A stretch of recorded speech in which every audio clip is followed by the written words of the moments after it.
পাকিস্তান আমল থেকে আমরা একদল মানুষকে দেখছি, আপনারা মনে আছে কিনা হইতাম পারি না, আমার স্পষ্ট মনে আছে। পাকিস্তান আমলে একদল মানুষ লাউরে খদু হইতো, খদুরে লাউ হইতো, দুইটার মধ্যে যে তফাৎ আছে এই জিনিসটা ওই যুগ থেকেও বুঝতো না। বর্তমান যুগেও ভাস্কর্য আর মূর্তির মধ্যে যে একটা তফাৎ আছে, এই তফাৎটা একদল মানুষ এরা বুঝতেছে না। এরা কোনোভাবে এটারে দুইটা যে ভিন্ন ভিন্ন, ওই দুইটারে কোনোভাবেই ভিন্নর মতো নিতেছে না। এরা দুইটা এক করে ফটো দিতেছে।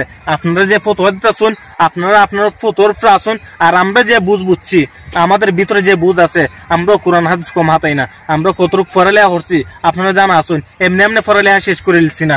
আমরা যেটা বুঝছি, এই বুঝ নিয়ে আমরা কিয়ামত পর্যন্ত যদি আমরা বুঝাইন, আমরা এই বুঝ আপনারা আমরা কোন সময় নিতাম না। সুতরাং এগুলো ফেসাল করে লাভ নাই, এই ফেসাল গুলো বাড়াই আর লাভ নাই। দেশটা কেমন আগাম যায় এই চিন্তা করুন।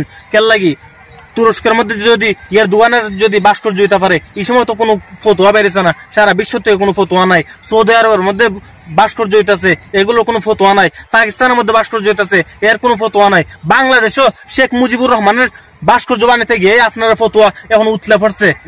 আপনারা যথেষ্ট পরিমাণে বুঝেছেন, আমরা বুঝতেছি না।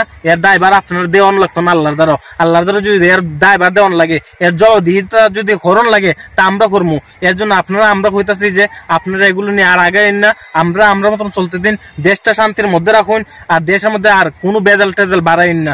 অনেকে দেখছি এখন এই কথাগুলো যদি ভাস্কর্যের পক্ষ নিয়ে কোনো কথা হয়, তাহলে আমি মুসলমান না, আমি কাফের হয়ে গেছি গিয়া। আমার ঘর থেকে এখন যে সন্তানগুলো বাইরে হইব, এই সন্তানগুলো এখন এই অমানুষের বাচ্চা হইব, এই সন্তানগুলো এখন কুসন্তান হয়ে বাইরে হইব। সমস্যা নাই, আমরা সন্তান কোন সন্তান হইব, কুসন্তান হইব না সুসন্তান হইব, আমরাও বুঝি বালা হইরা। আল্লাহর হস্তে যতটুকু হইছে আর আগাইন না।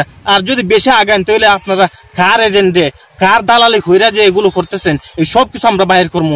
এতদিন কিন্তু এত কিছু নাড়াচাড়া হয়েছে না। এখন যেহেতু নাড়াচাড়ার বিষয়টা হইতাছে, তাহলে সবকিছু নিয়ে হইব।